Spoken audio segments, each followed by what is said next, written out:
Hey, what's up, everybody? It's Matthew, Watty's channel. Today is Wednesday, August the 9th, and per usual, we are returning to the WWF Hasbro review. We're still on 1994, and we're looking at the second of the 94 releases, the Series 9 action figures. So, from WWF Hasbro, Series 6, 7, 8, and 9 all consist of 6 releases. There's always an asterisk. With Series 9, that's no different. There's still an asterisk. Technically, you're looking at 5 figures in Series 9, with one re-release, complementing them, giving your full 6 figures. So, I've always questioned as to why this particular character was re-released in dual, not just dual releases, but the fact that they use the exact same figure. Like, you have Jim Duggan in Series 2 and here in Series 9, but at least you've got, different variations of the figure, right? Or the Series 7 Razor and Shawn compared to the Series 10 Razor and Shawn, etc. So, but I kind of understand the reasoning, and it's not just, well, we would have had 5 figures otherwise. I think it's more deeper than that. I think it also has to do with the heel turn for this particular character. Who am I talking about? Well, the first one we're going to look at is the re-release of Tatanka. So, Tatanka comes with the Tomahawk Tackle. So, this exact same figure, everything is identical 100%, except in Series 6, he was released on blue card, and then again, re-released here in Series 9 on purple card. So that knocks out the Tatanka. So this is just a duplicate figure I just pulled, so he doesn't have a working action. But you know how it goes. Just wind him up, bam, they sling back forward. So overall, as I mentioned back in Series 6, good looking figure. Just there with Kerry Von Erich, the Texas Tornado, as the only 2 figures of the line that consist with dual arm opening positions. So, why does this kind of make sense? We'll do a backtrack a little bit. So, Tatanka, when he first entered WWF, there's like, I don't know, there's probably a couple different guys I've heard of. Chief Strongbow being one. There's others. I think this was the only guy I really knew about growing up. But there have been several wrestlers with Native American, gimmicks throughout wrestling. And especially in the 70s, 80s. So, Texas Tornado kind of keeping that gimmick going strong. By today's standards, someone would gripe and complain about this sort of figure. But, I mean, it's representation, right? So, I don't know how anyone could really complain about having a Native American wrestler. I think that was pretty awesome. The thing with Tatanka is when he first came in, he was immediately given a strong push. And he had like one of those Bill Goldberg type of runs, undefeated streaks that probably lasted well over a year. But I don't think that the WWF really did their job in really marketing him the right way. Meaning he was constantly put up against, guys in, his division, mid-card level guys or less. So a lot of people didn't even know about his winning streak. And like I said, over a year without being defeated. I think eventually when he finally was defeated, and of course, per usual, they always got to cheat to beat, your superstars and whatnot. I think it was Ludwig Borga who bashed like a chair over him or whatnot and was able to beat him that way. So during this time period of 1994, he was obviously teaming with Lex Luger, but they constantly had this feud, where he was ragging on Lex Luger for being a sellout and accepting Ted DiBiase's money because Ted DiBiase was going strong after Luger. That could have just been for show, or he could have been legitimately going for him. But it turns out that it wasn't Lex Luger who turned on Tatanka or joined $1 Million Man. It was actually Tatanka who was a turncoat. So I guess a lot of things that people have been complaining about during this time period, Tatanka was also feuding with IRS. So why would IRS and Tatanka be in the same stable if they really were at each other's throats? Again, that could have been for show, or it could have been something like maybe the $1 Million Man was letting them, in the military, what we used to say is go to the fence line or whatnot. You got this, you got a problem with each other, duke it out, come back, shake hands, it's done with type of deal. So maybe putting him in that match with IRS kind of made sense. That allowed them to clear out their grievances, and then finally, become stable mates. So Tatanka, he would join Nikolai Volkov, King Kong Bundy, Bam Bam Bigelow, IRS. You had Tatanka. You had guys like 123 Kid, Psycho Sid, and Kama was another guy that was on that list. Steve Austin. So you had all of these guys that were part of Ted DiBiase's $1 Million Corporation.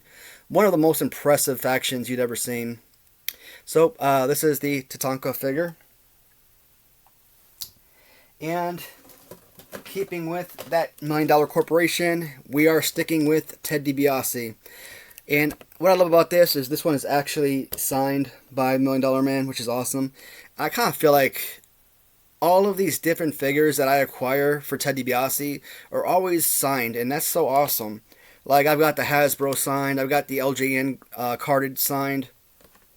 Right up on the shelf over there, there's like this $1 Million Championship belt, and then you got the little white suited $1 Million Man off to the side.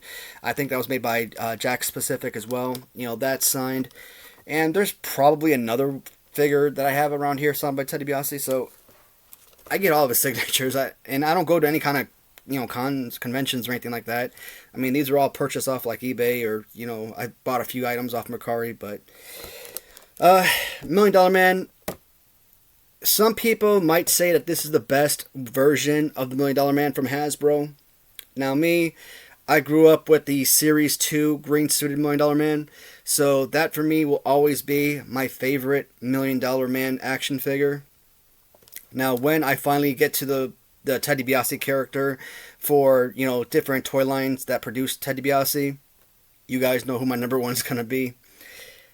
Absolute beautiful figure nonetheless. I mean, this figure, he's out of the suit, he's in ring gear, fighting attire, so that obviously is very important for a lot of people. Downside, a beautiful action figure, beautiful card, but Series 9 was produced in 1994. I just don't understand why they waited so long to put the $1 Million Man in ring gear. So this one, before I forget, comes with the $1 Million Mash. Again, just like Hulk Hogan and a bunch of others, just the arm punching motion. So, in 1993, due to back injury, $1 Million Man was no longer an in-ring fighter. He was a manager at that point. So why in 1994, a year or close to a year after his injury and him retiring from the ring, was he put in ring attire? I don't think this would have made any difference if they had put this one in a suit. Like, they could have swapped it up at some point. You can't predict the $1 Million Man was going to get injured. Got it. But if this was like a Series 1 or a Series 2 release, and then the black suit or green suit was released in Series 9, that would have made a whole lot more sense. Still, great looking figure, one of the best. $1 Million Man loose, a $60 figure. He didn't come with the $1 Million belt. I just include it on all the $1 Million Man figures that I can. Awesome piece. So $1 Million Man, he's like one of those legends, like from the AWA days. Like, Matt Bourne and Jim Duggan formed the Rat Pack, which is pretty incredible because $1 Million Man, he was simply known as Ted DiBiase. I don't think not until '87. So Ted DiBiase, even though he was in that tag team with Jim Duggan, Jim Duggan and in his AWA days or NWA, etc. Mid-South Wrestling, things like that.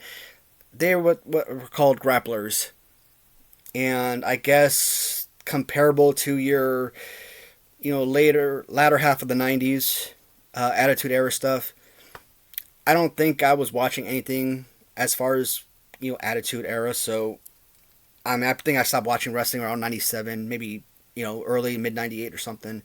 Like I talked about Vince McMahon winning the 99 Royal Rumble. I didn't even know about that until I got the the VHS, and I saw that, and I'm like, that's ridiculous. uh, just an incredible character all around. Probably my number one all-time favorite bad guy. In 1987, he joined WWF just in time for the Series 4. Nope, he was released in 88 on Series 5 LJN. But he joined in 87, and he had this bad guy gimmick, flaunting his money around. Like he'd come down the ringside, kind of look at hand his kids or money and then take it back type of deal.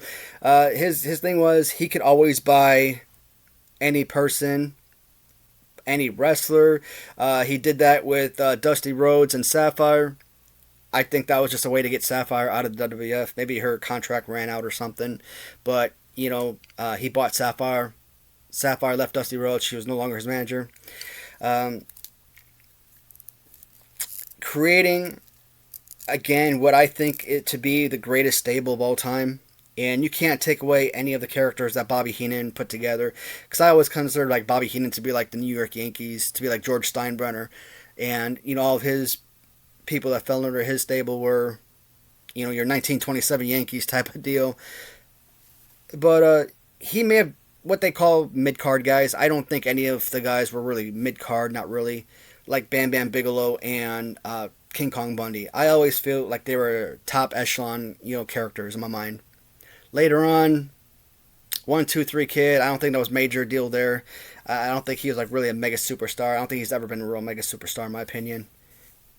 Not a Coco Beware, 1,000 times better. But Psycho Sid, yeah, again, I think he's a higher echelon character. Kama, if he was Papa Shango, sure. Kama, no. I always liked Papa Shango. I can't stand any other guys he came afterwards. But I'm trying to think what else I can include with the $1 Million Man. Three-time tag team champion with IRS. And I always said before, and I said it in Series 5 with the IRS figure, it kind of made sense that the man that was going after tax frauds was kind of would tag team with $1 Million Man. But around 92, 93, when Money Incorporated were created, it made sense as well because some of the injuries, he was getting older. It was better for him to work in a tag team as opposed to as an individual wrestler because it put less stress on his body. It allowed, younger Mike Rotunda to, basically do a brunt of the grunt work. So, and trying to think, guys he went up against. I think Steiner Brothers who we're going to discuss shortly. Were one of those guys who kept winning tag teams from them. But once we get to Steiner Brothers, we'll mention that. So, $1 Million Man, Ted DiBiase. I know I'm trying to go through these a little bit faster than I have in previous videos. Just for the simple fact that those videos have been hovering around 40, 45 minutes. And I'm trying to keep it to about 30. Next one. And this one is also signed. From Doink the Clown. Made famous by Matt Bourne around latter half of 92, early 93. I forget when exactly. Matt Bourne's, anger problems, his attitude, his alcohol and drug abuse. He was fired. So he was not able to retain the character of Doink the Clown. But he would go on like the independent circuit and he would still portray Doink. And the thing about this, like he would go into like these little, they look like gymnasiums, probably hold like 500 people or less. And he wouldn't even do like a full paint job on the character. He would like have part of his face painted, but not a whole lot. Just shoddy work. I saw him in a matchup with Jim Duggan, and that's something else to kind of talk about. So, as I said, Jim Duggan and Ted DiBiase, Matt Bourne were all, and it's kind of odd that all three characters are going to be in this series. They formed the Rat Pack.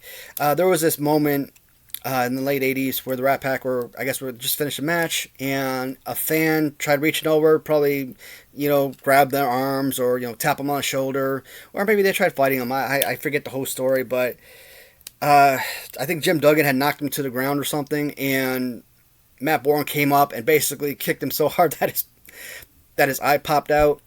It could have been an exaggeration, or it could really happen. I think it really happened. And the guy ended up suing the AWA for it.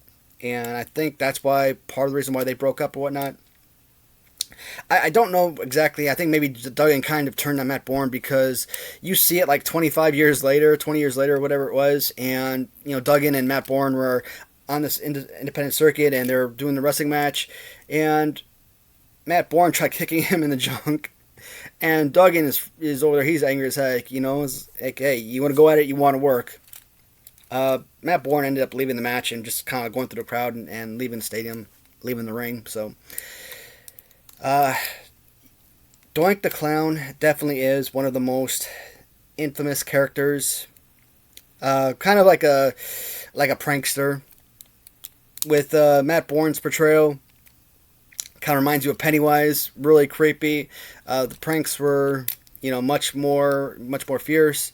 Whereas later on, guys like Steve Kern, was it Steve Lombardi? I know the name's Lombardi. I can't remember if it was Steve Lombardi, because I'm trying to think who Steve Lombardi was. Because I kind of feel like that was like a football player or something. But I think there's a guy named Lombardi who also portrayed Doink. But here's the thing. There have been several men, probably half a dozen or more, that have actually come out and played Doink. That doesn't even include the fakers. Let's see. Jeff Jarrett. I think there was this thing in the 90s where Jeff Jarrett was trying to portray Doink because he was coming after Dink or something. I'm like, that was insane. But, so, Matt Osborne, obviously, he died, I think, around 2013 or something. He finally, overdosed, which was really sad. Steve Kern, who played Skinner, and I think at this point, this may have been Steve Kern's Doink. So, 94 release. Matt Bourne was out, no later than 93. So, yeah, this was like Lombardi or Steve Kern's portrayal. This wouldn't have been Matt Bourne. Face paint. I mean, I don't think they really changed anything up from either. I think they always did the same face paint and whatnot. This one doesn't have a working action. You would think that the figures on my shelf would be perfect, but most of these figures I acquired probably towards the end of 2021 or, finished up early 2022. So, yeah, I've acquired more figures since then. In the beginning, I used to look at the figures I had duplicates of and choose the best figure from there. Yeah, this is just a weak arm. But Doink is supposed to come with big top clobber. And I think all that was the little arm punching motion. You push the arm back and it swings forward. Can I say more about Doink? I want to say a WrestleMania in '92 with Kona Crush, and or maybe in '93, or maybe Summer. Again, I don't know, guys. I can't remember. I'm gonna say SummerSlam '93. And the matchup where a second Doink kind of hit underneath the ring, and at one point they both started attacking Kona Crush, and then they had the whole little miming thing inside the ring, and what I've called writing on the walls, meaning that they brought in a second Doink. It basically told you that Matt Bourne's days were numbered. But once again, Doink the Clown, and Mattel Retro in Wave 3, they did release a new Doink figure.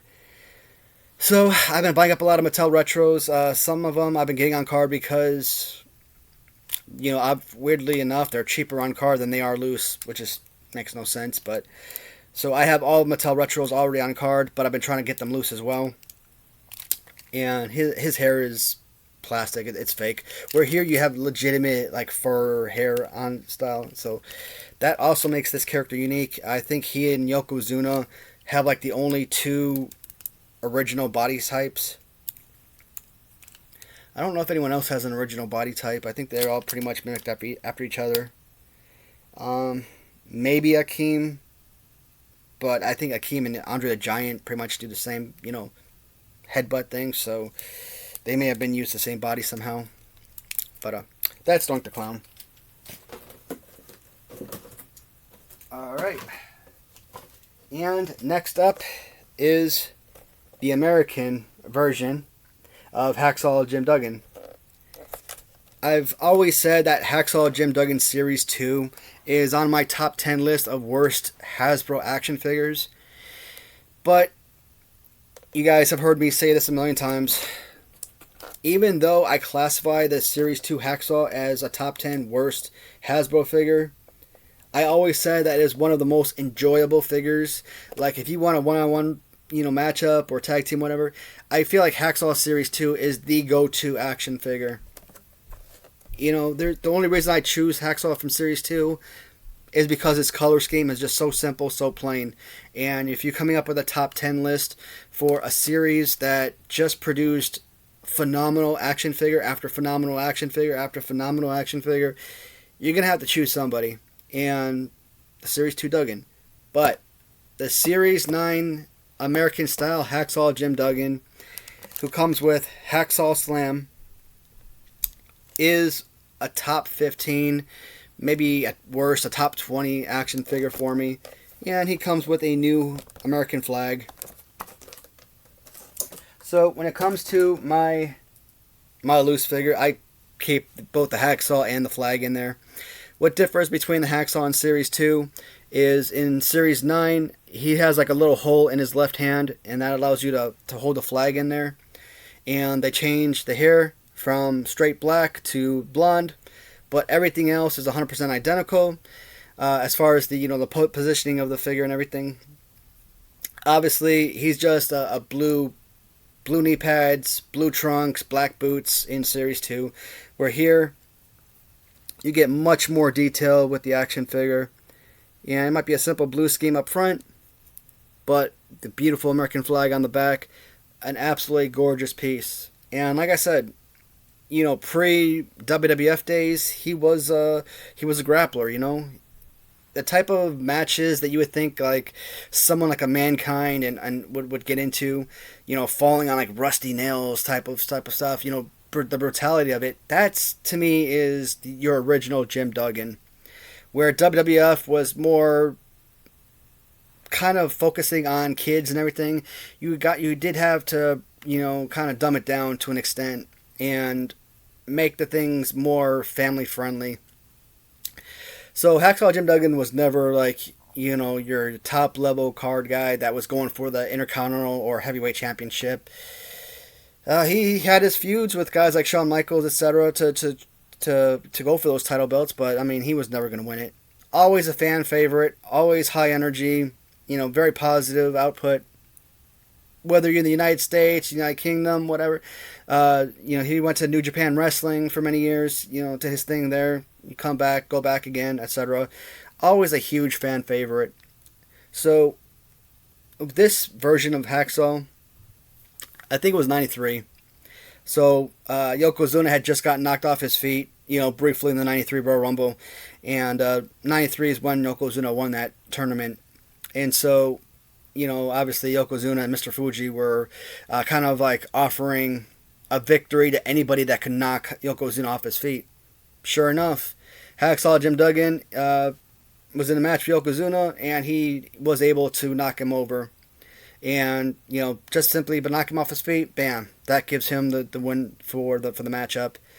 But then what does Yokozuna do? Does a coward thing, attacks him after the match is over, and does his bonsai drop on him, basically crushes his chest. I think in real life he really was injured. So he had missed like 4 months or so of wrestling right afterwards. And I remember him doing like this interview or putting out like this sort of commercial type thing. And I actually watched that same thing probably several months ago, and it really took me back to childhood because kind of rewatching that, and I'm like, man, I remember that.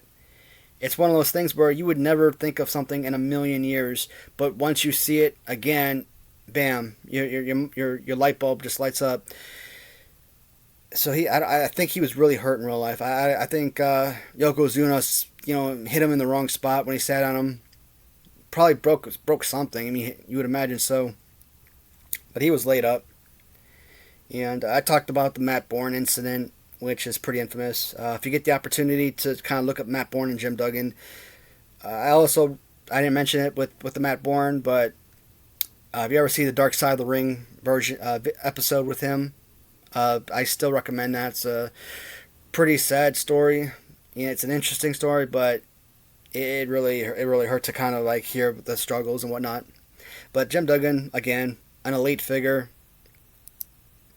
a must-have for any collector. The last two we're looking at, and I'm gonna bring them both up, are none other than the Steiner Brothers.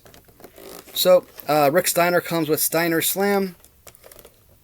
Again, this is one of those figures that probably should be a top 10 action figure, but this line is so deep, I just couldn't put him on that list when I did it last year. I don't think anything would change. I don't think he would be on my top 10. He'd probably be like a top 20, maybe top 30 figure. It's an amazing piece all around. And Scott Steiner. Kind of like, Crush and Mr. Perfect body pose. Yeah, he comes with the Steiner suplex. So, the boys from Michigan. Kind of always wear Michigan State or was it Wolverines or something, jackets. And you see the little custom Steiner Brothers that I have. I love those varsity jackets that they wear on those customs. I think they're amazing. So it kind of really fits well for these particular characters.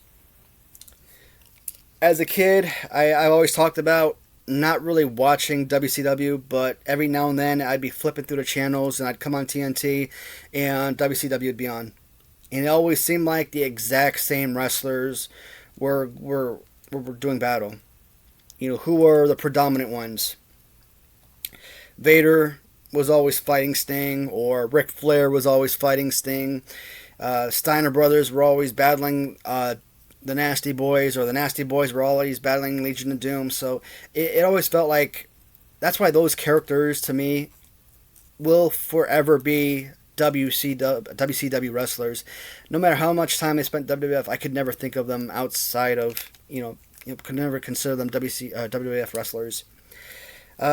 Rick Steiner, another one of those arm punching motions, not arm punching, wind up punching motions. This one works really good. And just an absolute beauty. And from, trying to think, it's a customizer I haven't bought from in a while, and now I've forgotten his name. It's driving me nuts. But he did some LJN customs that are mimicked after the Series 9 Hasbros. And I think he did a pretty good job. So, Steinerplex. I don't know. Whatever. Good looking figure. Again, I just wish that the arms were positioned a shade different.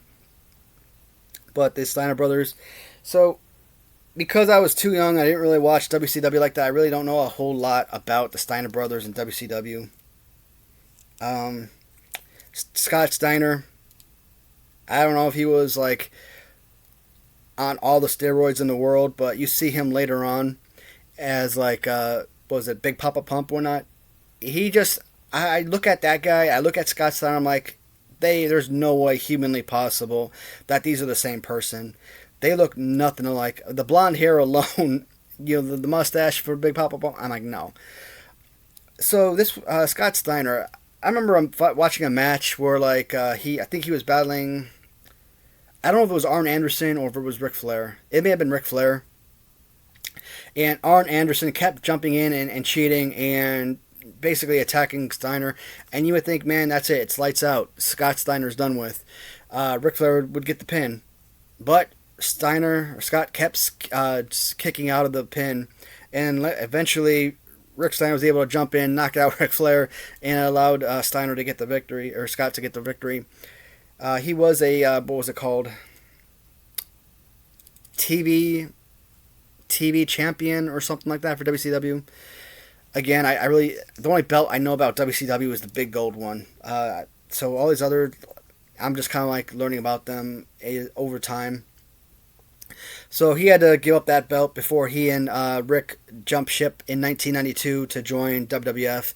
So I think they joined latter half of 92, maybe December time frame, I'm going to say. I think they were part of WWF just in time to join the 93 Royal Rumble. and 93. I don't remember who came in. I want to say Scott Steiner was like your number one entrant, and Rick Steiner was like your number three. And I could have that backwards, or I could be remembering it completely wrong. But they were both in there, and I think at one point, maybe 1, 2, 3 Kid and like Diesel eliminated them, or who was it? I think Diesel eliminated one. I'm almost sure. I'm almost positive. I can't remember who the other guy was. Maybe not 1, 2, 3 Kid, but somebody. But they were like eliminated in relatively quick succession. I think. Steiner Brothers, probably the best. Well, if not the best tag team of the Hasbro line, I'm gonna probably say number 3. I'm probably gonna say the Nasty Boys have the best tag team figures, followed by Legion of Doom, and then Steiner Brothers at number 3. But Stein Brothers, they faced like the Everly, was it not Everly Brothers, Everly Brothers or Singers, Beverly Brothers. They squared up against them. They won championships against Money Incorporated. I think multiple times. I think they kind of went back and forth, swapping titles. I think they had like these big, pay-per-views against like Head Shrinkers. I don't think they lasted too long in WWF. I think they were only in WWF for a couple years, maybe. And then they returned back to like WCW, or they went to like ACW or something. So, unfortunately, I don't really have a lot of history with the Steiner Brothers, or I don't remember a lot about them. Very little information, to be honest. But the Steiner Brothers, nonetheless, are solid action figures. So, as I said, in Series 9... 5 new figures completely, with 1 additional re-release, giving you 6 figures. 6 through 9, 6 figures. Series 10, we're going to jump up to 10 figures. And then finally, Series 11 with 7 figures. Because there's 10 figures, there's 8 figures. I said 10. There's 8 figures in Series 10. A little bit more, so this one took me 32 minutes, so I actually did pretty good on this one. I'm going to try and keep Series 10 as minimum as possible, and just kind of looking at the characters on the shelf, I really don't remember a lot about certain characters anyways, and some of the re-releases like Marty Jannetty and Razor Ramon and the Bushwhackers, Shawn Michaels, I've already talked about those characters in previous series, so I don't think there's going to be a whole lot more to add when I do the Series 10. In fact, I'm going to do the Series 10 right now, and if it doesn't take too long, my goal is to knock out Series 11 as well. But if I can at least get 2 series, made and ready for upload, I think I'll be good to go. Alright, so once again, everybody, thank you so much for watching, as always. Hope to talk to you in the comments, and until next time, goodbye, everyone.